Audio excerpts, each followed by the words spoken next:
The reason why the Kosovo independence is so significant is because it addresses an issue that's prevalent throughout the world. For example, Sri Lanka, where you have a minority that has been oppressed by the majority. And we have always had rather blurry lines in knowing, well, when does the oppression reach a sufficiently intense and egregious level that you're entitled to walk away from a sovereign and establish your separate statehood. And Kosovo certainly creates a benchmark. We all saw on TV, maybe 10 years ago, the ethnic cleansing of Slobodan Milosevic, all these Kosovar Albanians being deported, if you will, to other neighboring states. We had the beatings of the Kosovar Albanians, the end of their regional autonomy in Serbia, that collection of wrongdoing that ultimately culminated now in an independent state. And now we look at many, many other countries which are confronting comparable kinds of divisiveness and brutality by the central government. And the questions raised as well as the United States and the European Union and the world also going to accept statehood demands from minorities that are suffering comparably or greater than Kosovo. There's always a worry that this will perhaps spin out of control and will create more convulsions than otherwise, but I think that's the opposite. I think when you force a minority to live under a brutal regime, it continues a convulsed state of affairs. And with Sri Lanka in particular, with which I'm familiar, we've had almost 50 years of oppression of a Tamil minority at the hands of a Sinhalese majority. At present, there's indiscriminate bombing of civilian areas in the Tamil north of Sri Lanka. You've got the Rajapaksa brothers. They're the ones who run the government at present with the General Fonseca. Accused of egregious human rights violations. You can commit crimes against Tamils with virtual impunity. Over decades, there's been maybe one or two prosecutions for disappearances, for kidnappings, for arbitrary arrests, that sort of thing. They've got preventive detention laws that make it a police state.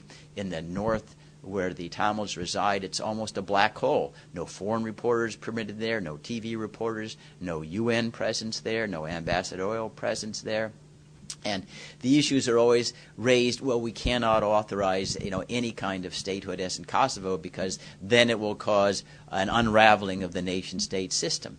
But I think we need to go back to our own Declaration of Independence that gave birth to the United States of America.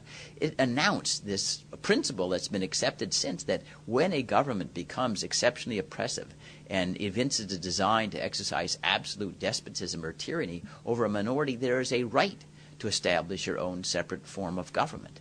And that's what we're seeing in many places of the world, these struggles. And it's too often, in my judgment, that it's power politics rather than a recognition of this natural right to statehood when you're oppressed that takes precedence. A Buddhist in Tibet is not going to receive statehood because China will never let that happen. The Chechens in Russia will never receive statehood. Now, you've got a different situation in Sri Lanka and other countries where you've got minorities that are not confronting superpowers.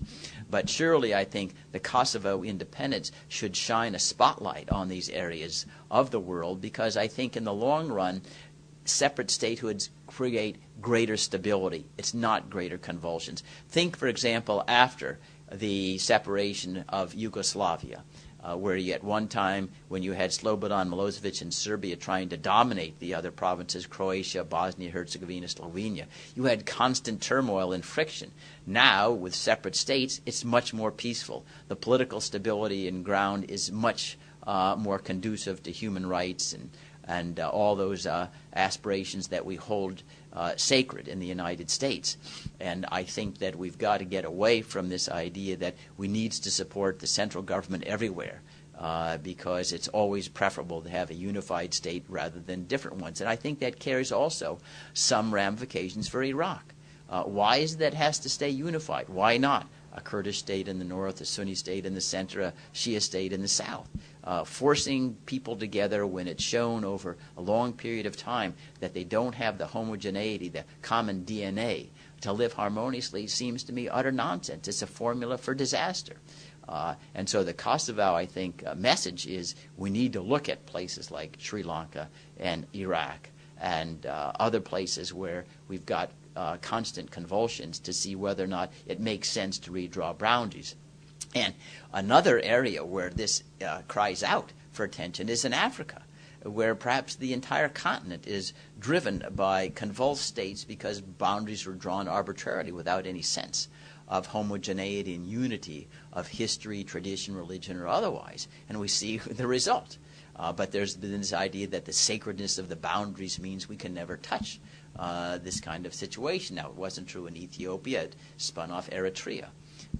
And so I think the main international ramification from Kosovo would be we need to rethink the customary support we give for unity and blinding ourselves to the oppression, to the misery that's inflicted on minorities and creates civil warfare, if you will, as in Sri Lanka, that will persist forever until there's finally an ability to create a separate statehood that will be able to conduct its own affairs in a ways that satisfies its own domestic constituency and is harmonious with its neighbors. It is in the national security interests of the United States to do that.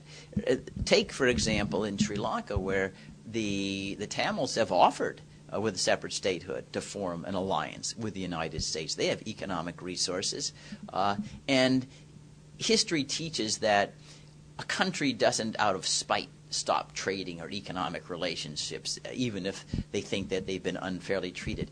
I mean, Iraq will sell us oil no matter who is running. When Saddam Hussein was there, they'd sell oil to us. You know, Iran will sell oil on the market. It will get to us. Hugo Chavez in Venezuela sells us oil. So I don't think we need to be worried about antagonizing the country that's remaining after there's a separation. Now, some would say, well, we had our embassy burned in Serbia after the recognition of Kosovo, and some others did. But as heinous as that is, these are one-shot affairs. There's no suggestion that Serbia is now going to walk away from the European Union and to give up trade or anything of that sort. Remember the wisdom of Lord Palmerston.